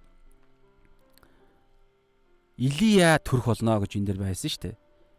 Би иш үзүүлэгч Илияг та нар руу илгээнэ. Тэр эцгүүдийн зүрхийг хүүхдүүдийн зүрхийг эцгүүд рүү эргүүлнэ. Гимшлийн бурхан аавтай, бурханы ард түмэнтэй, бурхан хүүхдүүдийг нь бурханы ард түмийг бурхантай нь холбох тэр гимшлийн үйлчлэлийг хийх Илияг илгээнэ гэж хэлсэн байхгүй юу? Нөгөө нэг эцсийн өдрүүдээс наана гэсэн. Тэгэхээр энэ юу хэлж байгаа гэхээр Илия Йохан Илия байсан гэсэн. Гэхдээ ямар утгаараа вэ гэхээр түрүүн Габриэл дээрээс Лук 1:16 дээр хэлсэн, сая ч гэсэн хэлсэн. Лук 1:16 дээр илүү дэлгэрэнгүй байгаа тий. Бас 2 дугаар хаад Илиягийн үйлчлэл. Илия одоо би энэ дээр хэдийн дурдаах юм. Илия Йохан хоёрын яг адилхан талууд байгаа даа байхгүй юу? Би олж мэдсэн зүйлсүүд. Тэгэхээр ямар ч гэсэн энийг ярихаас өмнө нэг зүйл хэлэхэд Йохан Илиягийн үйлчлэлийн сүнсээр үйлчилсэн гэсэн үг шүү. Түүнээсээ Илиягийн сүнс дахин одоо юу гэдэг нөгөө хойд төрөл гэдэг шиг Йохан болж ирсэн биш. Сүнс тийм ойлголт ерөөсөө Библиэд байдаггүй. Буддагийн шанын шишин Буддагийн тийм ойлголт Библиэд байхгүй шүү. Түүнээсээ харин тэр үйлчлэл нь бол хэвээрээ. Үйлчлэл нь бас байгаа. Илия ямар байдалтай үйлчилсэн, ямар зоригтой үйлчилсэн, ямар дүр төрхтэй үйлчилж байсан тэр үйлчлэлийнхэн тэр оронтоо, үйлчлэлийнхэн тэр хүч, тэр ажиллаж исэн цаана ажиллаж байгаа тэр сүнслэг, ариун сүнсний тэр хүч нь адилхан шүү дээ. Нэг л сүнс үйлчилж байгаа шүү дээ. Тэр нь бас яг адилхан Йохан дээр хэрэгцсэн гэсэн. За одоо бүгдээрээ адилхан нэг хідэн хэсгүүд байгаа. За Йохан Баптист болон Илия одоо ингэ дуусч байгаа шүү. Йохан Баптист болон Илия хоёулаа яасан бэ гэхээр бузар мууг үйлчлэлийнхаа хугацаанд шударгаар илчилж байсан. За жишээ нь Илия яасан бэ гэхээр Ахаб Баал одоо тэр эхнэр нь одоо хэн байхгүй юу? Изекиэл лөө. Эхнэр нь хэн блэ? За би тийм 50 байна уу? Изекиэл биш ээ. Изиэл. За нэг нэр байгаа би мартчихлаа. Ахаби ихнэр гэдэг тэр нэг юм хорон муу эмэгтэй байсан. Тэр эмэгтэй нь өөрөө Баал шүтдэг байхгүй. Тэгэхээр Ахаб Израилийн хаан. Израиль лөө Юдагийн хаан. Альных нь үлээ?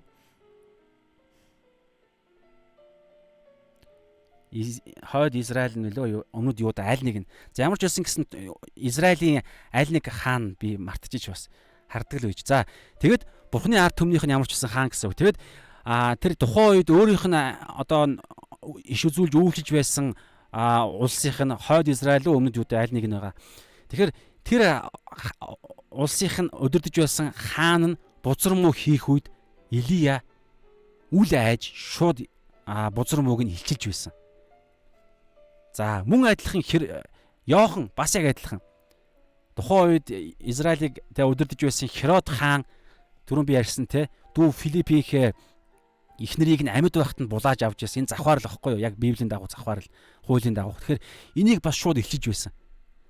За хоёрдугаарт хуйлаа цөлд хээрийн амьдралаар амьдарч байсан. Тэгээд идж байгаа хоол нь хүртэл хээрийн хоол, зарцаагаар хоол, зүгийн баалаар хоолж байсан. Яг адилхан амьдралаар амьдарч байсан. За хуйлаа тэдний өмсөж зүүж байсан хувцсууд нь бас яг адилхан. Хоёрдугаар хаад нэгийн 8 дээр хүртэл байгаа. Хоёулаа нэхий дээл өмссөн ус мүстэй те. Хоёулынгийнх нь тэр гадаад байдал нь яг адилхан тийм зэрлэг. За хоёулаа бас Израиль улсынхын сүнслэг тэр шашин сүнслэг тэр завхаарлыг бас хоёулаа зэмлж байсан. За хоёулаа ард олныг олноор нь бурхан руу нь эргүүлж гэмшил дуудаж исэн. За хоёулаа бузар муу эмхтэйгээр хорлогдсон. Нэг нь Изебел штэ. Ахабын эхнэр Изебелээр хорлогдсон. Нэг нь Херодын эхнэр Филиппийн дүүгийнхаа эхнэр болох Херодия гэдэг хүн байгаа. Херодиагаар хорлогдож толгоогоо завчуулж өгсөн. Ингээд хараад тэгэхээр энэ үйлчлэл нь энэ амьдрал нь яг нэг байгаад байгаа байхгүй юу. Тэгэхээр эн чинь өөрөө Илиягийн амьдрал, Илиягийн үйлчлэл, Илиягийн сүнслэг үйлчлэлээр ирсэн сүнслэг Илия гэдгийг нь харуулж байгаа. Тэгээд Иохан Есүс нарын үе энэ дээр хардаа энэ хамгийн сүүлийн ишлэлээр ингэж байна. Матай одоо ингээд сүүлийн ишлэлээр юу гэж байгаа вэ гэхээр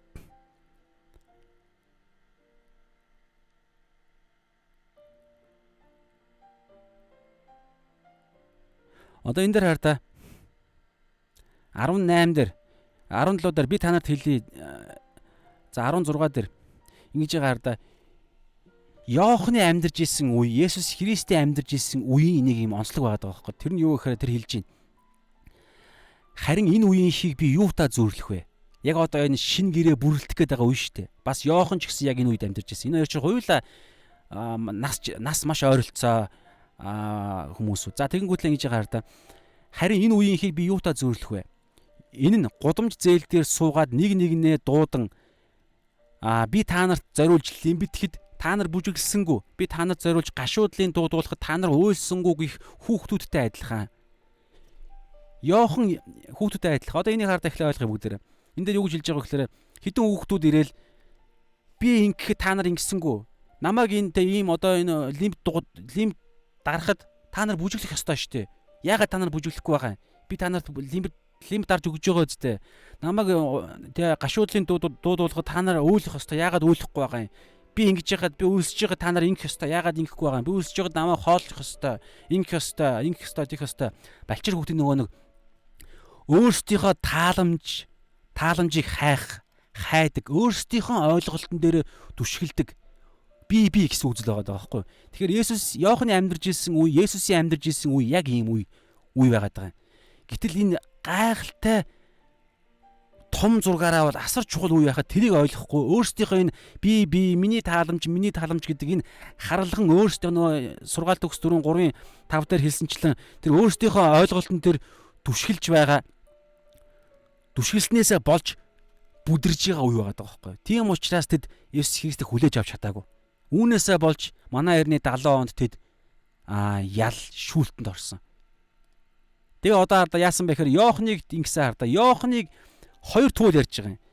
Иохан ирээд яасан бэ гэхээр цүл тэрээр мацаг барьдаг амьдлаар амьдэрсэн. Иохны идэхгүй уухгүй байх үе тэд нар Иохны тэр цүлд байгаа тэр мацаг барилтын амьдралыг хараад юу гэж хэлсэн бэ гэхээр түүнд чөтгөн шүглдсэн байна гэж хэлсэн. За тэгсэн чинь Есүс дараагаар нь ирээд Бурханаас ирсэн нэг хүнийг нь хараад нэг туйлаар нь амьдрахад чөтгөн шүглдсэн байна юу ч идэхгүй байна гэсэн. Тэгсэн чинь дараагаар нь Есүс ирээд хүний хүү ирээд идэж тэгээ одоо энэ өвчин аригчин одоо гэмтнүүдтэй хамттай давхарагцтай янхнуудтай татвар хураагч нартай өвчин зовлонтой гэмтээ янз бүрийн хүмүүстэй хамт хооллох үед тэд нар юу гэж хэлсэн гэж хараач энэ ховдог аригчин бас татвар хураагчид ба нүгэлтнүүдийн анд найзалдаг нүгэлтнүүдтэй хамт хооллдог гэж хэлж байгаа байхгүй. Ийм хүмүүсийг ярьж байгаа. Өөрсдийнхөө ойлголтон дээр түшгэлдэг. Тэгэхээр дүгнэлт юу байгаа вэ гэхээр Иохан Баптист Иохан бас өөрийнхөө ойлголтон дээр түшгэлснээс болж Месияг буруу ойлгоод бүдрэх шахаж байгаа байхгүй. Тэгээд тийм учраас шоронд байхтай хүртэл тэрээр өөрийнхөө шоронд байгаа байдлаа хүртэл хараад нэг талаараа бас сорилтонд орж байгаа гэсэн үг. Яагаад би шоронд орох ёстой вэ? Би мэдээж яг Иохан өөрөө хэлсэн шүү дээ. Би Иохан номдэр хэлсэн Есүсийн илч Иохан шүү. Иохан номыг бичсэн. Илчилт номыг бас бичсэн. Би буурч тэр өксөх ёстой гэж хэлэх нь хэлсэн. Гэхдээ л би буурсан ч бай, яасан ч бай, энэ Есүс Христ ирээд Израиль үндэстэн тэр чигээрээ энэ дэлхий дээр хаанчлах, шудраг байлыг тогтоох, шүүлтийг авчрах. Ягаад тэгэхээр одоо хараа л да. Манай эртний өмнөх 586 оноос эхлээл Израильчууд удаа дараа улс үндэстнүүдээр боочлуулсан баггүй юу? Манай 722 онд нь Ассираар Ассирт эзлэгдээд хойд Израиль буюу 10 овг нь тэр чигээрээ байхгүй болцсон. Газрын хөрснөөс ачигдчихж байгаа байхгүй юу? Байхгүй. Самарчууд гэдэг нэг тийм цус холилдсон хүмүүс гараад ирж байгаа. За 586 онд болохоор Вавилоноор эзлэгдсэн. Тэгээд цөллөгт явсан. 70 жил ч гэдэг юм уу, нэг 3 хамгийн сүүлчийнх нь 70 жилийн дараа ирж байгаа. Дараа буцаад ирсэн. Гэхдээ тэр цөллөгт байх хугацаанд Персээр бас боочлуулж байгаа. Манай эртний өмнөх 586 онд Вавилоноор, дараагаар нь Персээр, дараагаар нь Грекийн Александраар, грекчүүдээр. Тэгээ грек хоёр гэрэний хоорондох 400 жилийн хугацаанд чинь грекчүүдээр боочлуулсан. Энэ үед нэг Маккабийн бослого гэдэг нэг хэсэг нь ганцхан 100 жилийн хугацаатай нэг тусгаар тогтоодог. Энэ үед нөө фарисеучуд чинь гарч ирж байгаа юм. Синагог гэдэг ойлголт гарч ирсэн. Тэгэхээр грекчүүдээр боочлуулсан. Дараагаар нь тэгэл Египтчүүд, Ассирчүүд, грекийн тэр дунд байхдаа. Тэгээд дараагаар нь одоо ромчуудаар. Тэгээд манай эртний 70 онд яаж байгаа гэхээр ромчууд бүр дахиад израильчуудыг байхгүй болгоод. Тэгээд бүр манай одоо энэ 1948 онд л тусгаар тогтнолоо авч байгаа шүү дээ. Тэр хоортол хараа л да бүр хэдэн мянган жилийн турш хардаа боолчлтонд яваад байгаа шүү дээ. Тэгэхээр тэдний ойлгож ирсэн ойлголт Израиль үндэстэн дэлхий дээр хаанчлна гэдэг ойлголт нь буруу ойлголт байсан байгаа байхгүй. Сүнслэг хаанчл ярьж ирсэн. Одоо Израиль хаанчилж байгаа юу? Хаанчилж байгаа шүү дээ. Есүс чи Израиль хүн шүү дээ. Библи тэр чигээрээ еврей хэл дээр бичсэн. Еврей грек хэл дээр бичигдсэн. Еврейгийн түүхэн нөхцөл байдал дээр бичигдсэн. Бүх зүйл Израильтай холбоотой. Тэгэхээр сүнслэг байдлаараа хаанчилж байгаа шүү дээ. Авраамийн үр удамчтай бид нар чинь. Давид хааны мөнхийн хаанчлал болсон Есүсийн хаанчлал донд бид нар өнөөдөр ард иргэдэн болоо хаанчилж байгаа. Бид нар хариу үндэстэн зэрлэг одоо нэг бургас болж бид нар жинхэнэ тэр ямар мод үлээ мартчих. Тэр модонд бид нар залгагдсан байхгүй юу? Инжир өлөө юу вэ? Зэрлэг инжир гэдэг лөө. Тэгэхээр сүнслэг байдлаараа өнөөдөр энэ дэлхий дээр израильчууд хаанчилж байгаа. Энийг харж чадаагүй. Үүнтэй адилхан яг тухайн үед Иохныг болон Есүсийг бас тэд нар үгүйсгсэн. Одоо энэ дөрвөн гэрчлэлийнхэн дөрөвдөх нь аахгүй юу? Үгүйсгсэн, голсон, татгалцсан. Иохнаас татгалзаж Иохныг алсан шиг Есүсээс ч гэсэн Месиягаас татгалзаж бас Месиийг алсан. Ийм зүйлийг ярьж байгаа. За тэгэхээр өнөөдрийн хэсэг ерөнхийдөө энэ. Тэгээд дүгнэхэд бид нар юу гэж дүгнэх вэ гэхээр өнөөдөр бид нар Исая 55-ийн 8-аас 9 болон сургаал төгс 3-ийн 5, Ром 8-ийн 28 дээр бид нар өнөөдөр биднэртэй холбоотой маш чухал юм өнөөдрийн хэсэг яригдж байгаа. Бурхны арга зам бидний арга замаас маш өндөр. Тийм учраас бид юунд итгэх хэрэгтэй вэ гэхээр Ром 8-ийн 28 дээр бид нар байгаа. Хоёр зүйлээр бид нар бодоо явж явах хэрэгтэй. Бид Бурхныг хайрладаггүй үгүй юу гэдэг. Тэгээ энэ дээр хардаа нэг юм байна.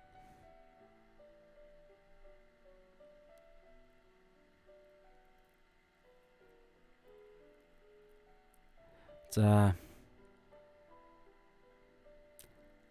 бичээг юм шиг байна. Хоёр зүйл дээр бид нар бодоо явж байгаа цагт бид нар сорилтонд орохгүй гэсэн. Нэгдүгээрт юу вэ гэхээр бид Бурхнаа бүх зүрх, бүх сэтгэл, бүх хүч чадлаараа хайрлана. Яг л Есүс шиг. Хоёрдугаарт бусдыг яг Есүс шиг хайрлана гэсэн. Есүс намайг яаж хайрлсан юм? Есүс надад ямар байр суурь өгсөн те? Бусдыг тэгж хайрлана гэсэн үг шүү дээ. Тэгэхээр Ром 8:28 дээр Бурхныг хайрладаг гэж байгаа. Түүний зорилгын дагуу нэгдүгээрт Бурхнаа хайрлана. Хоёрдугаарт түүний зорилго болох бусдыг хайрлана гэсэн үг байхгүй юу? Тэгэхээр ерөөсөө Библи чинь тэр чигээр энийг л ярьж байгаа. Бурхнаа хайрл, бусдыг хайрл. Бүр бацсах юм бол ганцхан үгээр хайрлах. Бусдыг, Бурхнаа, бусдыг.